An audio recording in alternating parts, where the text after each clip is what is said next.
Hello साथियों, कैसे हैं आप लोग। आशा करता हूँ आप लोग अच्छे होंगे और मस्त होंगे।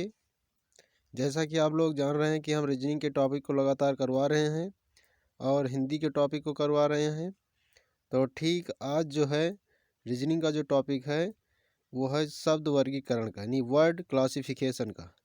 और वर्ड क्लासिफिकेशन का जो टॉपिक है वो एग्ज़ाम के लिए बहुत ही महत्वपूर्ण टॉपिक है, क्योंकि यहाँ से क्वेश्चन एग्ज़ाम में अवश्य बनते हैं। तो आइए देखते हैं कि वर्ड क्लासिफिकेशन में शब्द वर्गीकरण के क्वेश्चन किस प्रकार से पूछे जाते हैं और क्या लॉजिक इसमें रहता है। तो चलिए देखते हैं पहले क्वेश्चन को। यहाँ पर लिखा है कि निम्नलिखित प्रश्नों में दिए गए विकल्पों में से विषम शब्द या विषम शब्द युग्मों को चुनिए। जैसा कि पहला दिया गया है, पहले में ए ऑप्शन दिया गया महानदी, कृष्णा, ताप्ती और डी ऑप्शन है गोदावरी। तो इसमें आपको विषम बताना है कि इन चारों में से कौन सा विषम है। जैसा कि पहला ऑप्शन यहाँ पर देख रहे हैं कि महानदी है, फिर कृष्णा है, ताप्ती है, गोदावरी। अगर बात की जाए महानदी और कृष्णा नदी और गोदावरी, तो ये जो तीनों नदियाँ हैं, ये तीनों नदियाँ जो है पूर्व की ओर बहती हैं। ये तीनों नदियाँ क्या होती हैं, पूर्व की ओर बहती हैं। और जो है ताप्ती नदी की बात की जाए तो ताप्ती नदी जो है वो पश्चिम की ओर बहती है। ताप्ती नदी क्या है, पश्चिम की ओर बहती है। तो इसलिए आपका जो ऑप्शन सही हो जाएगा वो ऑप्शन सी सही हो जाएगा, क्योंकि विषम जो है वो आपका ताप्ती है और ये तीनों क्या हैं, जो है विषम नहीं है, एक ही दिशा में बहती हैं। तो इसी प्रकार से अगला क्वेश्चन देखते हैं। दूसरा दिया गया है कि ऊतक, अंग, परमाणु, कोशिकाएं। यहाँ पर ऊतक, अंग, परमाणु, कोशिकाएं में आपको विषम बताना है कि विषम कौन सा है। तो जैसा कि आप जानते हैं कि ऊतक, अंग और कोशिकाएं ये तीनों शरीर से संबंधित हैं और परमाणु जो है शरीर से संबंधित नहीं है। तो इसलिए क्या होगा, परमाणु आपका विषम हो जाएगा। इसी प्रकार से देखा जाएगा तीसरा क्वेश्चन दिया गया लाल, सफ़ेद और नीला, पीला। यहाँ पर लाल, सफ़ेद, नीला, पीला दिया गया है, इसमें से विषम बताना है। तो विषम जो आपका होगा, यहाँ पे जो लॉजिक है वो RGB का है। RGB का मतलब होता है प्राथमिक रंग। रेड, ग्रीन और ब्लू ये सब प्राथमिक रंग है और सफ़ेद प्राथमिक रंग नहीं है, इसलिए आपका ऑप्शन बी सही हो जाएगा। इसी प्रकार से अगला ऑप्शन देखते हैं। दिया गया है चांदी, नारंगी, बैगनी, गहरा नीला। इनमें आपको विषम बताना है कि इनमें से कौन सा विषम है। चांदी, नारंगी, बैगनी और गहरा नीला। अगर बात की जाए लॉजिक की तो ये तीनों क्या हैं, रंग हैं, लेकिन ये चांदी क्या है, सिल्वर जो है वो धातु है। इस प्रकार से आपको ऑप्शन 4 का एक सही हो जाएगा, ए ऑप्शन। अगला दिया गया है पांचवा, संतरा, आम, आलू, अंगूर। देखेंगे तो संतरा, आम, आलू और अंगूर में आपका आलू जो है सब्जी है और सारे क्या है, फल हैं। संतरा, आम, अंगूर ये सब फल हैं, आलू क्या है, सब्जियों में आता है। तो इसलिए आपका ऑप्शन सी सही हो जाएगा। इसी प्रकार से अगला देखते हैं। दिया गया वायलिन, पियानो, बांसुरी, हारमोनियम। इसमें आपको बताना है कौन सा विषम है। वायलिन, पियानो, बांसुरी, हारमोनियम।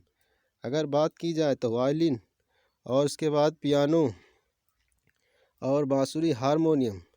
बांसुरी एक कांस्टवाद परिवार का एक उपकरण है, जबकि सारे जो हैं वो हैं तारवाद के जो है उपकरण हैं। तो बांसुरी क्या है, काष्ठ का मतलब कंठ से बजाने वाला, मुख से बजाने वाला है। और ये तीनों जो है वो आपका तारवाद यंत्र उपकरण है। तो इसलिए आपका ऑप्शन जो हो जाएगा सी, बांसुरी सही हो जाएगा। अगला बात किया जाए कि टेटनेस दिया गया है, टेटनेस, निमोनिया, क्षय रोग, यकृत शोथ। यहाँ पे आपको विषम बताना है कि टेटनस, निमोनिया, क्षय रोग और यकृत शोथ। तो इसमें बात करें कि टेटनेस और निमोनिया और क्षय रोग ये सब संक्रामक रोग हैं। ये सारे क्या हैं, तीनों संक्रामक रोग हैं। और जो है यकृत शोथ जो है वो आपका क्षय रोग मतलब संक्रामक रोग नहीं है, इसलिए आपका जो सही हो जाएगा वो आपका ऑप्शन डी सही हो जाएगा। ये तीनों संक्रामक रोग से संबंधित हैं, इसलिए ये तीनों सेम है। और यकृत शोथ संक्रामक रोग से संबंधित नहीं है, इसलिए आपका ऑप्शन डी सही हो जाएगा। इस प्रकार से अगला क्वेश्चन देखते हैं। दिया गया है कि 8वां पोलैंड, कोरिया, स्पेन, ग्रीस। आपको विषम बताना है पोलैंड, कोरिया, स्पेन और ग्रीस।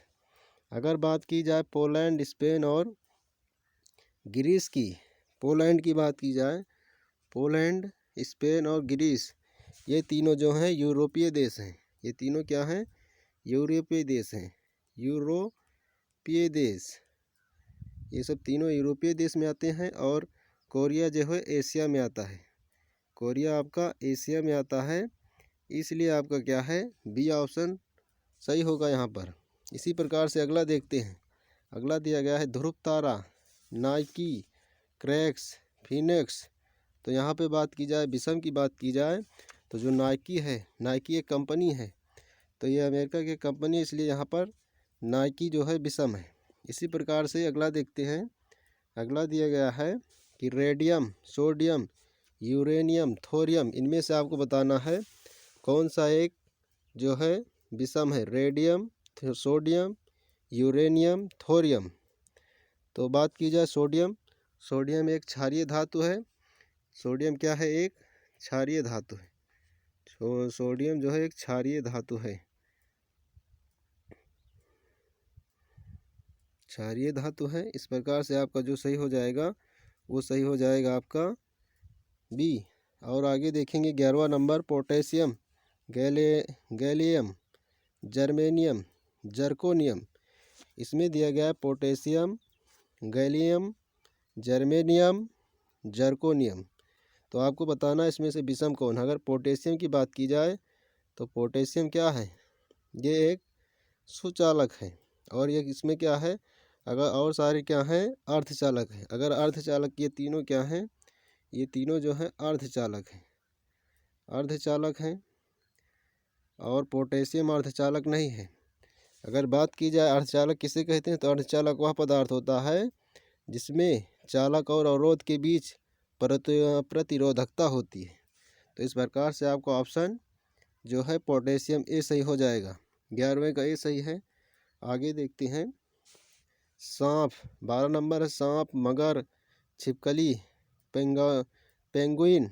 बात की जाए सांप, मगर और छिपकली, ये सरीसृप में आते हैं, सरीसृप में आते हैं, रेप्टाइल करते हैं, रेंग के चलने वाले जीव हैं। जबकि पेंगुइन की बात की जाए तो सरीसृप नहीं है, ये एक जलीय, ये क्या है, ये एक जलीय जो है, जलीय समूह के उड़ने में असमर्थ पक्षी है। जलीय समूह का क्या है, ये भी उड़ नहीं सकता, लेकिन क्या है, जल में रहने वाला है, मतलब क्या है, असमर्थ पक्षी है और रेप्टाइल नहीं करता है, इसलिए सरीसृप पे नहीं आता है। तो पेंगुइन आपका ऑप्शन डी सही हो जाएगा। आगे बात की जाए दीपावली, पोंगल, बाल दिवस, क्रिसमस में कौन सा विषम है? तो दीपावली, पोंगल और क्रिसमस ये एक धार्मिक त्यौहार है, और बाल दिवस जो होता है वो धार्मिक त्यौहार नहीं है, इसलिए आपका जो है ऑप्शन सी सही हो जाएगा। क्योंकि ये राष्ट्रीय नेशनल लेवल का है और ये सब सभी धर्मों में मनाए जाते हैं। तो इस प्रकार का ऑप्शन आपका सी सही हो जाएगा। आगे देखते हैं। दिया है तुलसी, चमेली, ट्यूलिप, गुलाब। इनमें से आपको विषम बताना है। तुलसी, चमेली, ट्यूलिप, गुलाब। अगर इन तीनों की बात की जाए, तो ये तीनों क्या हैं, फूल हैं। जबकि तुलसी एक फूल नहीं है। तो आपका ऑप्शन ए सही हो जाएगा। आगे बात की जाए 15 नंबर में बाजरा, गेहूं, जौ, मूंग। बाजरा, गेहूं, जौ, मूंग, इसमें आपको भिन्न बताना है, विषम कौन सा है। तो मूंग की बात करें तो मूंग एक दलहनी फसल है, दलहनी फसल है, और ये सब क्या है, दलहनी फसल नहीं है। इसलिए आपको ऑप्शन जो सही हो जाएगा वो डी सही हो जाएगा। आगे चलते हैं। अगला क्वेश्चन दिया गया अमर्त्य सेन, अब्दुल कलाम, रविन्द्रनाथ टैगोर, सीवी रमन। इनमें से आपको विषम बताना है। तो यहाँ पर बात की जाए एपीजे अब्दुल कलाम की, तो ये एक एयरोस्पेस वैज्ञानिक और राजनेता थे, और इन्हें भारत रत्न, पद्म भूषण और पद्म विभूषण से भी सम्मानित किया गया है। इस प्रकार जो आपका ऑप्शन सही हो जाएगा वो ऑप्शन आपका बी सही हो जाएगा। तो आशा करता हूँ आप लोगों को समझ में आ रहा होगा। अगर आप लोगों को हमारा वीडियो अच्छा लगता है तो लाइक, शेयर और सब्सक्राइब करें। इसी के साथ मैं अपनी वाणी को विराम देता हूँ। जय हिंद, जय भारत।